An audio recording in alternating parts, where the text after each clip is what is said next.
Selamat pagi, selamat siang, selamat malam.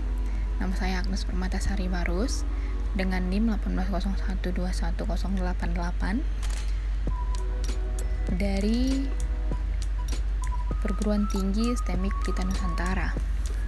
Di sini saya memenuhi tugas pertemuan ke-12 kami dengan mata kuliah Komunikasi Data dengan judul materi Internet Working.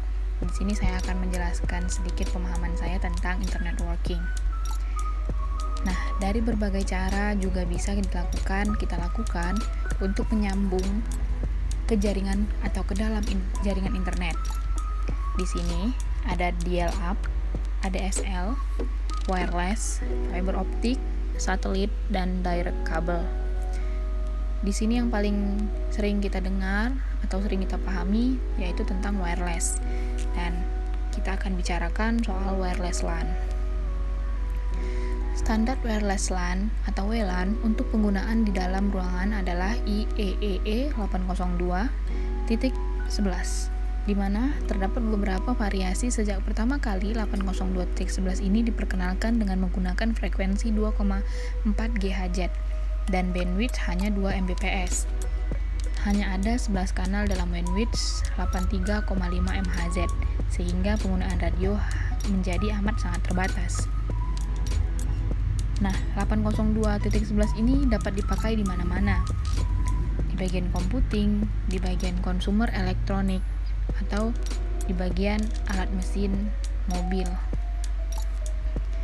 Nah, di Indonesia penerapan teknologi wireless diawali oleh grupnya Onowe Purbo di ITB dengan menggunakan PC yang berisi FreeBSD dan card PCM Chia WaveLAN untuk indoor application.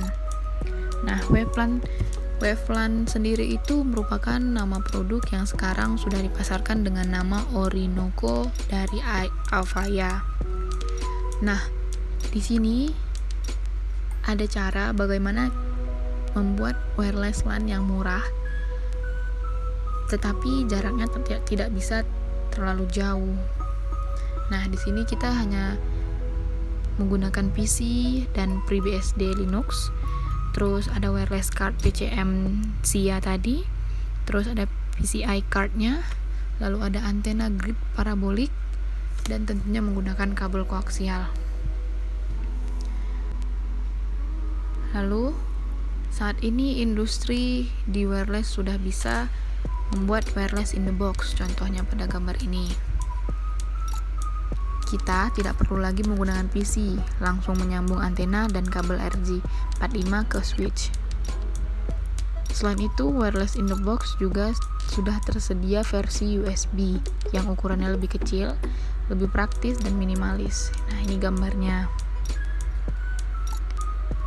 Untuk yang outdoor sebetulnya harus mengikuti standar IEEE 802.16 untuk wireless MAN atau WAN. Tapi sampai saat ini belum ada kejelasan tentang sistemnya. Akhirnya, banyak indoor unit menggunakan amplifier atau penguat sinyal yang sangat tidak dianjurkan untuk orang awam seperti kita.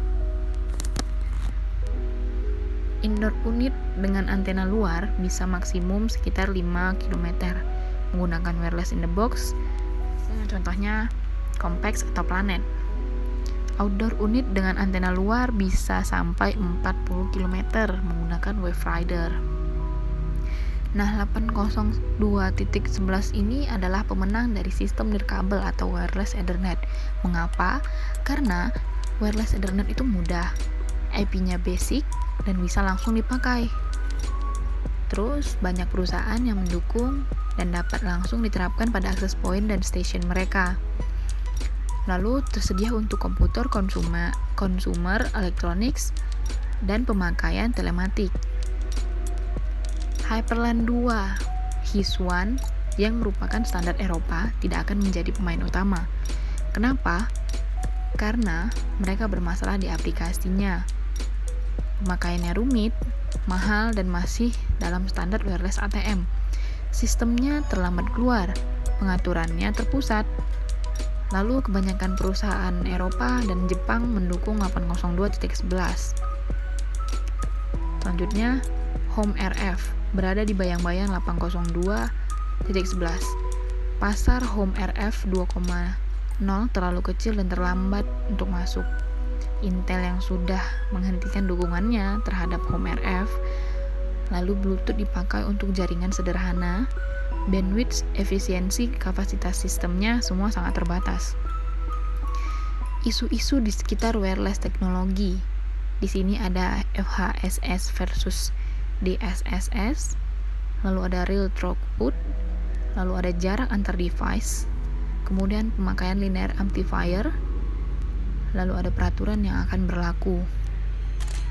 Kita akan membahas satu-satu. FHSS versus DSS. FHSS itu bekerja dengan meloncat-loncat di antara spektrum frekuensi. Contoh menggunakan teknologi ini Bluetooth atau GSM yang ada pada handphone kita. DSSS bekerja dengan frekuensi yang tetap. Contoh yang menggunakan teknologi ini adalah IEEE 802.11b dan WCDMA. Real throughput.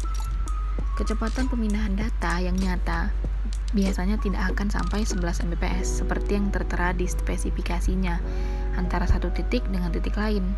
Dapat diuji sendiri dengan menggunakan FTP server atau FTP client. Lanjut ada jarak antar device, hubungan eratnya dengan power atau daya dari radionya. Kemudian untuk standar IEEE 802.11b, output radionya dibatasi sampai maksimum 13 dB atau kalau menggunakan antena di atas 15 dB bisa dijalankan sampai jarak 5 km saja. Pemakaian linear amplifier. Nah, ini tidak dianjurkan untuk menggunakan line amplifier. Mengapa? Karena akan meningkatkan gangguan atau noise. Menurut standar FICC dari Amerika, maksimum penggunaan line amplifier itu adalah 1 watt. Lalu, peraturan yang akan berlaku nantinya, pemerintah belum membuat aturan yang pasti soal frekuensi 2,4 GHz ini yang di Amerika adalah frekuensi gratis untuk dipakai.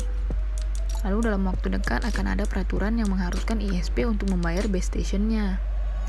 Nah, pada kenyataannya, pemakaian wireless LAN masih belum dapat diterima oleh banyak pihak, terutama di Indonesia ini. Karena selain harganya yang masih mahal, pemasangan dan teknik praktisnya masih belum banyak yang paham. Data dari pengguna perangkat dari Amerika adalah sebagai berikut. Nah, di sini kita lihat ada DSL atau ADSL, kabel T1, T3, satelit, MMDS, LMDS, wireless LAN. Nah, kita fokus ke wireless LAN-nya aja.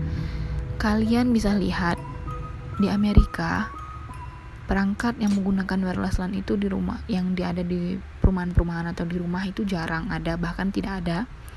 Nah, di Soho dia memakai wireless LAN. Terus paling banyak dan full itu di small business, dia memakai wireless LAN. Terus di medium business juga masih memakai wireless LAN. Namun di large business itu tidak berlaku memakai wireless LAN. Nah, itu data dari pengguna perangkat dari Amerika ya. Nah, sampai di sini aja materi atau pemahaman saya yang dapat saya sampaikan. Mohon maaf apabila materi yang saya sampaikan itu kurang jelas ataupun ada yang salah. Mari kita sama-sama belajar, tetap semangat. Terima kasih.